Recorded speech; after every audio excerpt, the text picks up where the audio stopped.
పల్నాడు జిల్లా Macherla police station వద్ద జరిగిన ఘటనపై గురజాల ఇన్ఛార్జ్ డీఎస్పీ వెంకటరమణ స్పందించారు. మాచర్లకి చెందిన ఓ యువతి నాగరాజు అనే యువకుడితో వెళ్లిపోయినట్లు వారం రోజుల క్రితం మిస్సింగ్ కేసు నమోదు చేసినట్లు తెలిపారు. ఈ ఘటనపై యువతి తల్లిదండ్రులను పిలిపించి విచారణ చేపట్టామని చెప్పారు. యువతి తల్లిదండ్రులు పోలీస్ స్టేషన్ వద్ద చేసిన ఆత్మహత్య యత్నం వంటి చర్య సరైంది కాదని అన్నారు. యువతి యువకుణ్ణి వెతికేందుకు ఇప్పటికే 5 ప్రత్యేక పోలీస్ బృందాలను ఏర్పాటు చేసినట్లు తెలిపారు.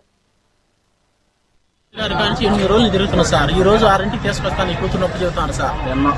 8 రోజుల నుంచి మేము స్టేషన్ చుట్టూ పండుకొని ఈ రోజు తీసుకొస్తాను, ఈ టైంకి తీసుకొస్తే మాకు తెలియదు సార్. అదేమంటే కూతుర్ని మేము చంపేసినామంటారు సార్. వాళ్ళు మేము చంపేసినా మాకు తెలియదు అంటారు. నా కూతురు నాకు గొప్ప చెప్పండి, సిఐ గారిని ఏమంటారు సార్, రిక్వెస్ట్ చేస్తాను. నా కూతురు నాకు గొప్ప చెప్పండి సార్. డిఎస్పీ గారిని కూతురు నాకు గొప్ప చెప్పండి సార్. పెట్రోల్ పోసుకోబోయారా? మీరు పోసుకున్నా సార్, చచ్చిపోతా సార్. నా కూతురు నాకు గొప్ప చెప్పకపోతే నేను చచ్చిపోతాను. పోలీస్ స్టేషన్ లో ఏం జరిగింది మీరు వచ్చి అడిగాక? మేము అడిగినా సార్, వాళ్ళు మీరు న్యాయం చేస్తారు. 8 రోజుల నుంచి మిస్సింగ్ కేసు న్యాయం చేశారు వీళ్ళు. ఏ న్యాయం చేశారు సార్? 8 రోజుల నుంచి ఏం చేస్తారు వీళ్ళు? 8 రోజులు సార్. 8 రోజుల నుంచి నా కూతురు చంపేశారు సార్. లేదు నా కూతురు 3 రోజులు ఎందుకు తీసుకొచ్చేవాళ్ళు. నా పేరు నేను వచ్చిన కాడ నుంచి సిఐ గారు రాలేదని మేము బయట కూర్చున్నాం.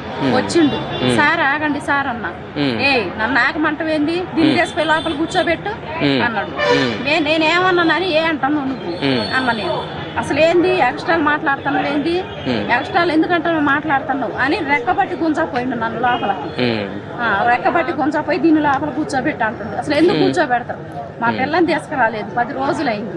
తీసుకురావాలి కదా, మేము చెబుతున్నాగా, మేము తిరుగుతున్నాగా, మరి తీసుకురావాల్సిన బాధ్యత మీకు లేదా? మీ చుట్టూ మేము ఎందుకు తిరుగుతున్నాం? మీరు తీసుకొస్తారనేగా. మీకు తెలిసి ఏమంటే మాకు తెలిస్తే మా పిల్లల్ని మేము తెచ్చుకోమా?